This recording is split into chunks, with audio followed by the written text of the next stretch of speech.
نحمده ونصلي على رسوله الكريم أما بعد فأعوذ بالله من الشيطان الرجيم بسم الله الرحمن الرحيم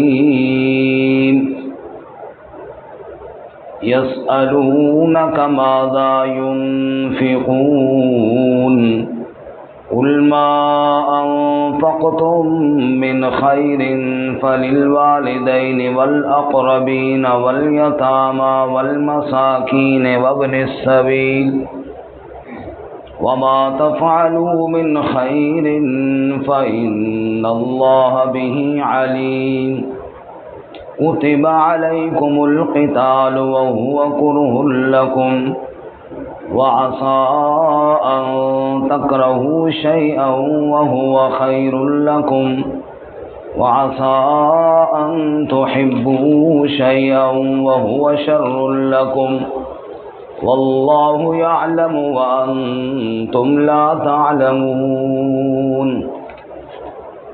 سبحان ربك رب العزة عما يصفون وسلام على المرسلين والحمد لله رب العالمين اللهم صل على سيدنا ومولانا محمد وعلى آل سيدنا ومولانا محمد وعلى آله وأصحابه أجمعين۔ معزز سامعین، گزشتہ آیات میں جہاد فی سبیل اللہ کی ترغیب تھی، اور بالکل پچھلی آیت میں اہل ایمان کو بتایا گیا اللہ کی راہ میں تکالیف پہلے ایمان والوں پر بھی آئیں اور تمہارے اوپر بھی آئیں گی۔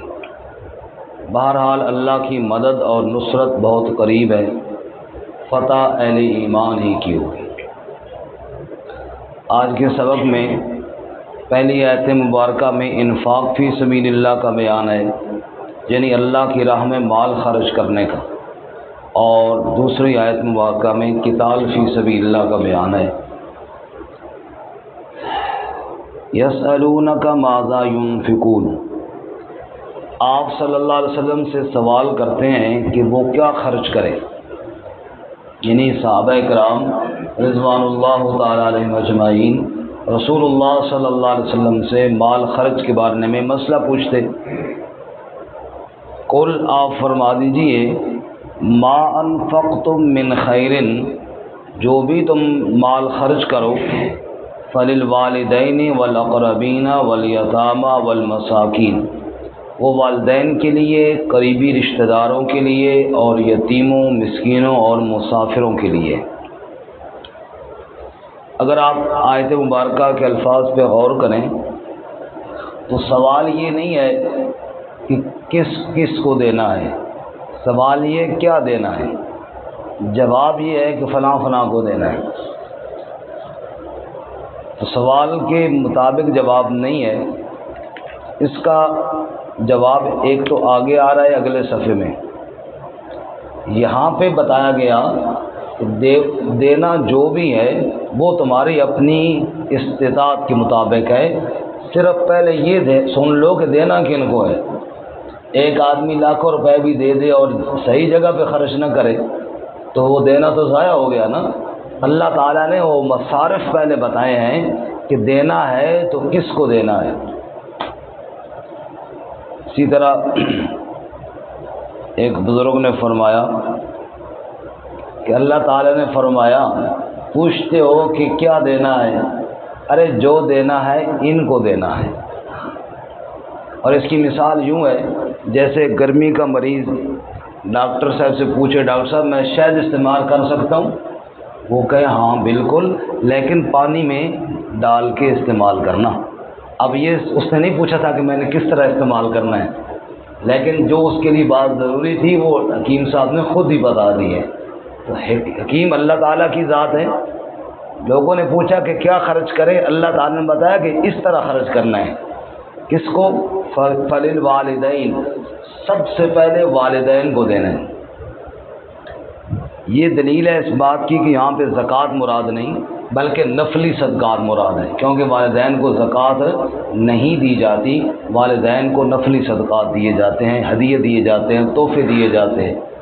تو سب سے پہلے والدین کا ذکر کیا کہ والدین زندگی میں، جوانی میں، صحت میں خود کما کے اولاد کے لیے بوڑھے ہو جاتے ہیں، اور جب وہ بوڑھے ہوتے ہیں اور ان کو خرچے کی ضرورت ہے، پھر وہ اولاد کی طرف نہ دیکھتے رہیں بلکہ اولاد کی خود ذمہ داری ہے کہ والدین کو خرچہ دیں اور ان کے خاص خیال رکھیں۔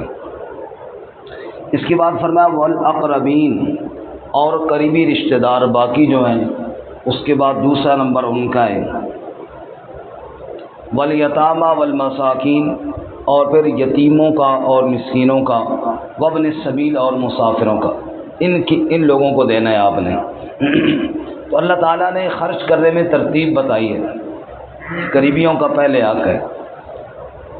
ہمارے ہاں خرچ کرنے میں بعض لوگ ادھر ادھر ڈھونڈتے رہتے ہیں اور قریبی رشتہ دار یا قریبی تعلق دار کی طرف دھیان نہیں جاتا کہ یار یہ بھی تو حقدار ہے۔ اللہ تعالیٰ نے فرمایا ادھر ادھر بعد میں دیکھنا، یہ پہلے اپنے گھر میں، اپنے آس پاس دیکھنا، یہ زیادہ حقدار ہے۔ ہمارے ایک رشتہ دار ہیں، وہ کہتے ہیں کہ ہمارے فلاں حاجی صاحب جو ہے بزرگ، وہ اکثر مجھے کہتے ہیں کہ یار کچھ بندہ ڈھونڈ کے لاؤ جو صحیح حقدار ہو۔ کہتے ہیں اب میں انہیں کیسے بتاؤں کہ یار مجھ سے بڑا حقدار کون ہے؟ میرے بچے گھر بھوکے مر رہے ہیں اور وہ میری ڈیوٹی لگا دے، میں ان کے یہاں کام کرتا ہوں کہ ڈھونڈ کے لاؤ۔ یعنی اس کی طرف دھیان ہی ان کا نہیں جاتا کہ یہ بھی ہمارے پاس رہتا ہے اور یہ بھی حقدار ہے۔ اللہ تعالیٰ نے اس طرف توجہ دلائی ہے، سب سے پہلے اپنے قریبی میں دیکھو کہ یہاں تو کوئی حقدار نہیں ہے۔ ہمارے ایک بڑے تھے، وہ بتاتے تھے کہ جو ان کا استاد تھے وہ جا کے ان کو پیسے دیتے تھے زکوٰۃ کے، کہتے استاد جی پیسے زکوٰۃ دے دو، اگر آپ پر لگتی ہے تو اپنے اوپر لگا دو، نہیں لگتی تو اپنے گھر والوں پہ دے دو، نہیں لگتی تو آپ کو جو مناسب سمجھے نا اس کو دے دو۔ اب یہ ہے کہ ذمہ دار بنا دیا ان کو، اس کو کہتے ہیں توکیل، وکالت، وکیل بنا دیا، اور اگر ان پہ لگتی ہے تو قریبی ہیں، ان کا پہلا حق ہے، نہیں لگتی تو آگے یہ ان کی ذمہ داری ہو گئی ہے، آپ بری ہو گئے ہیں اللہ کے ہاں۔ تو سب سے پہلے قریبیوں کو دیکھنا بجائے اس کے کہ کہیں دور جا کے دیکھو، لیکن پہلا حق کس کا ہے جی؟ قریبیوں کا۔ آگے اللہ نے فرمایا وما تفعلوا من خیر، اور جو بھی تم نیکی کرو فإن اللہ بھی علیم، اللہ اس کو جاننے والے۔ ٹھیک ہے اگر کہیں دور پہ دے دیا تو اللہ کی رضا کے لیے دیا، اللہ جانتے ہیں، لیکن طریقہ کار جو ہے اللہ نے سمجھا دیا کہ اس ترتیب پہ تمہیں دینا چاہیے۔ اس کے بعد ہے جی قتال فی سبیل اللہ، انفاق فی سبیل اللہ اور قتال فی سبیل اللہ، اللہ کی راہ میں مال خرچ کرنا اور اللہ کی راہ میں جہاد کرنا، یہ دونوں مضمون قرآن میں اکٹھے بیان ہوتے ہیں۔ اور میں کتب علیکم القتال، فرض کیا گیا ہے، لازم کیا گیا ہے تمہارے اوپر قتال، وَهُوَ كُرْهٌ لَكُمْ، اور وہ تمہیں ناپسند ہے، کیونکہ قتال کے اندر تو مار داڑ ہے۔ ایک آدمی نے کہا یار شہید ہونے سے دل بڑا کرنا پر اس کا سرو مار سٹے بالکل سرو نہ مارن تو پھر تو بھی شہید ہوئی ہے، کوئی لطر کھلا ہوئے چلو بندہ کھا کے آ رہا ہوئے، لیکن بالکل جو سرو مار سٹے نا شہادت تو اس تو بغیر نہیں ملنی۔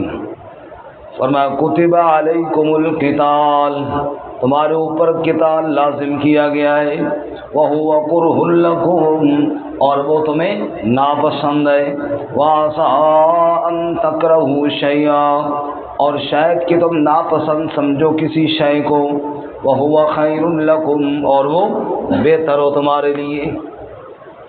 بندہ مریض ہو، ہسپتال میں جائے، انجیکشن بھی لگتا ہے، نشتر بھی بعض دفعہ چلتا ہے، ظاہر ہے کو پسند تو نہیں کرتا نا کہ مجھے کوئی سوئی چبوئے، یہ بھی کسی کو پسند نہیں ہے کہ مجھے چیر پھاڑا جائے، لیکن یہ ہوتا اس کے لیے بہتر ہے۔ ایسے ہی فرمایا کہ تمہیں یہ زخم اچھے تو نہیں لگتے، لیکن جب اللہ کی رضا کے لیے ہوں تو بہت بہتر ہے تمہارے لیے۔ وَعَسَىٰ أَن تُحِبُّوا شَيْئًا، اور شاید کہ تم پسند کرو کسی چیز کو، وَهُوَ شَرٌّ لَكُمْ، اور وہ بری ہو تمہارے لیے۔ جیسے دنیا کے استعمال میں شوگر کا مریض ہے، میٹھا بڑا پسند کرتا ہے، لیکن اس کے لیے مفید نہیں ہے، زہر ہے۔ اس لیے فرمایا کہ تمہاری پسند ناپسند کی بات نہیں ہے، اصل بات وہ ہے جو اللہ تعالیٰ نے سمجھائی ہے۔ واللہ یعلم وانتم لا تعلمون، اور اللہ تعالیٰ جانتا ہے اور تم نہیں جانتے۔ سب کچھ جاننے والا کون ہے؟ وہ جاننے والا بتا رہا ہے تمہارے لیے مفید کیا ہے اور غیر مفید کیا ہے۔ اللہ تعالیٰ ہمیں عمل کی توفیق عطا فرمائے۔ ترجمہ دوبارہ سنیں۔ یسألونک ماذا ينفقون، سوال کرتے ہیں آپ سے کیا خرچ کریں وہ۔